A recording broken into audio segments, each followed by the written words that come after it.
అందరికీ నమస్తే అండి. మనం ఒక 10 రోజుల నుంచి ఈ గాదే సాయికృష్ణ కేసు గురించే మాట్లాడుతున్నాం. కానీ అంతకంటే దారుణమైన కేసు గంగమ్మ కేసు. చాలా దారుణం, చాలా ఘోరమైన కేసు అనమాట. కాకపోతే ఆ కేసుకు సంబంధించి ఎవరు సెర్చ్ చేయట్లా. ఎందుకంటే కాపు సామాజిక వర్గం, కాపు యువకుడు అందులోకి రాష్ట్ర నడిబొడ్డున విజయవాడలో జరగడం.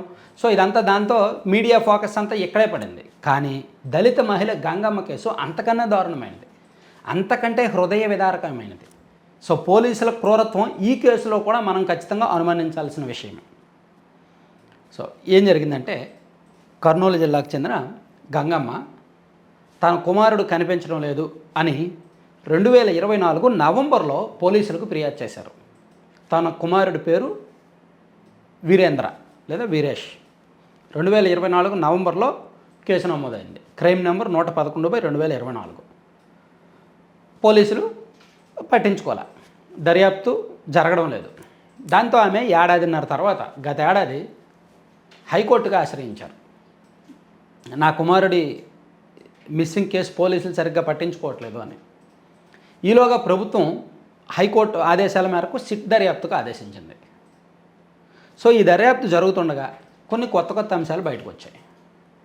ఈ క్రమంలోనే పోలీసుల మీద ప్రెజర్ పెరుగుతోంది హైకోర్టు నుంచి. కోర్టు ఆదేశాలు చాలా సీరియస్గా, చాలా స్ట్రిక్ట్గా వస్తున్నాయి. మరోవైపు సిట్ దర్యాప్తు కూడా రకరకాల కోణాల్లో వెళ్తుంది. అందుకే పోలీసులు ఈ కేసు ఎవరైతే ఈ గంగమ్మ కుమారుడు వీరేష్ కేసు ఉందో దాన్ని సీరియస్గా తీసుకొని దర్యాప్తు చేయడం మొదలుపెట్టారు. వాళ్ళ దర్యాప్తులో భాగంగా గంగమ్మ అండ్ మరో వ్యక్తి దుర్గప్ప అని ఏదో పేరు ఉందన్నమాట. సో వీళ్ళిద్దరి మధ్య ఉన్న వివాహేతర సంబంధానికి కుమారుడు అడ్డం వస్తున్నాడని, అతన్ని వీళ్ళే లేపేశారు అని వీళ్ళు దర్యాప్తులో ప్రాథమికంగా తేలింది. పూర్తి స్థాయిలో ఆధారాలు లభ్యమవ్వలేదు, సాక్ష్యాలు కూడా రాలేదు. కానీ వీళ్ళకి కావాల్సిన సమాచారం అందింది. ఆ పక్కా సమాచారం రావడంతో సో కుమారుడిని వీళ్ళే చంపేసి పోలీసుల మీద ప్రెజర్ పెడుతున్నారు, దర్యాప్తు చేయలేదని కోర్టుకు వెళ్ళి ఇసిగిస్తున్నారు అని చెప్పి పోలీసులకు కోపం వచ్చాయి. ఈ ఏడాది మే నెలలో, అంటే గత నెలలో వీళ్ళిద్దరిని అదుపులోకి తీసుకున్నారు. గంగమ్మని అండ్ దుర్గప్పని ఇద్దరిని అదుపులోకి తీసుకున్నారు. పోలీస్ స్టైల్లో విచారించారు. ఈ క్రమంలోనే పోలీసు విచారణలో గంగమ్మ మృతి చెందింది. సో దీనిలో పోలీసు వెర్షన్ ఏంటి? మేము ఆమెను కొట్టలేదు, ఆమె హార్ట్ అటాక్తో చనిపోయారు, అది సహజ మరణమే, ఆమె ఒంటి మీద గాయాలు కూడా ఏమీ లేవు అని పోలీసు వెర్షన్. కానీ ఇక్కడ కుటుంబ సభ్యుల వెర్షన్ ఏంటి? గంగమ్మ కుమార్తె లక్ష్మి చేసిన ఫిర్యాదు ఏంటి? పోలీసులు చిత్రహింసలకు గురి చేశారు, నా తల్లి గంగమ్మ లాకప్ డెత్ అయింది. సో ఈ వీరేంద్ర కేసులో దర్యాప్తులో భాగంగా అదుపులోకి తీసుకొని దుర్గప్పని అండ్ గంగమ్మని ఇద్దరిని చాలా దారుణంగా కొట్టారు. గంగమ్మని రేయింబవళ్ళు పోలీస్ స్టేషన్లోనే పెట్టి కొట్టారు. అలా కొట్టడం వల్ల నా తల్లి చనిపోయింది, సో ఒంటి మీద గాయాలు ఉన్నాయి అని చెప్పి కుటుంబ సభ్యుల ఆరోపణ. సో ఇక్కడ పరస్పరం భిన్నమైన ఆరోపణలు వస్తున్నాయి. దాంతో హైకోర్టు చాలా సీరియస్గా వచ్చి అసలు దీనికి సంబంధించిన అన్ని ఆధారాలు కూడా ఉంచండి, ఏ ఒక్కటి మిస్ అవ్వడానికి వీల్లేదు అని చెప్పింది. సో సిట్ దర్యాప్తు జరుగుతోంది అండ్ గంగమ్మ మరణానికి సంబంధించి ఫారెన్సిక్ రిపోర్టు ఇవన్నీ కూడా రెడీ అవుతున్నాయి. పోస్ట్మార్టం రిపోర్టు, ఫారెన్సిక్ రిపోర్ట్ అన్నీ రెడీ చేస్తున్నారు. మరోవైపు గంగమ్మ కుమారుడు అసలు ఎలా చనిపోయాడు? నిజంగా వీళ్ళిద్దరే చంపేశారా?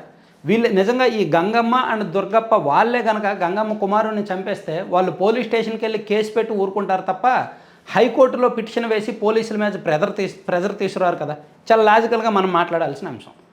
నిజంగా పోలీసులు అనుమానించినట్టు ఆ తల్లి అండ్ ఈ దుర్గప్ప వీళ్ళిద్దరు కలిపి ఆ కుమారుడిని చంపేస్తే వీళ్ళు పోలీసులకు ఫిర్యాదు చేసి చేతులు దులిపేసుకుంటారు, పోలీసుల మీద ప్రెజర్ క్రియేట్ చేయరు. కానీ వీళ్ళు హైకోర్టులో మరీ పిటిషన్ వేశారు, నా కుమారుడు అదృశ్యం కేసును వీళ్ళు పట్టించుకోవట్లేదు అని.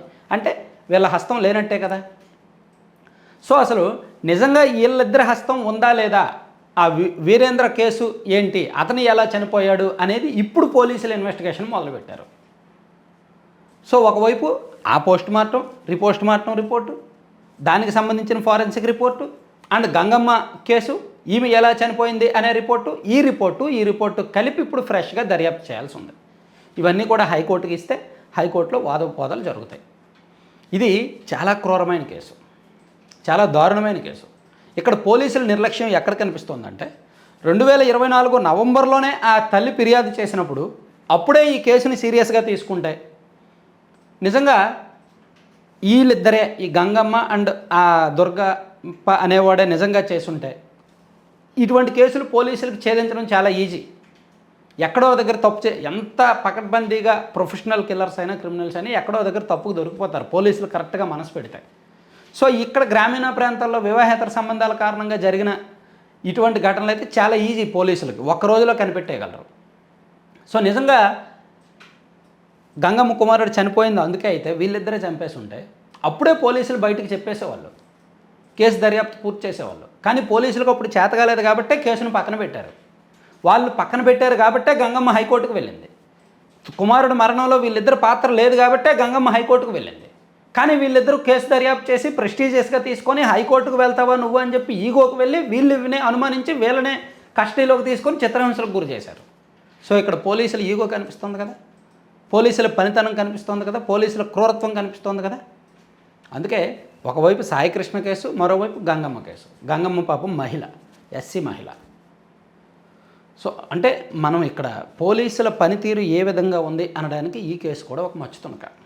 బాలేదు రాష్ట్రంలో పోలీసింగ్. ఈ కేసు గురించి మనం సీరియస్గా వెళ్తే అనేక అనుమానాలు పోలీసుల మీద చాలా కొత్త డౌట్స్ వస్తున్నాయన్నమాట ఈ కేసు దర్యాప్తులో. అసలు మొదట ఎందుకు దృష్టి పెట్టలేదు, హైకోర్టుకు వెళ్ళిన తర్వాత వీళ్ళు ఈగో హర్ట్ అయ్యి వీళ్ళనే ఎందుకు అదుపులోకి తీసుకున్నారు, అదుపులోకి తీసుకున్న తర్వాత ఎందుకు కోర్టులో సబ్మిట్ చేయలేదు, ఎందుకు ఆమె మరణించింది, ఇవన్నీ కూడా చాలా అనుమానాస్పద అంశాలే. సో పోలీసుల మీద నమ్మకం పోద్దన్నమాట ఇలాగే కొనసాగితే.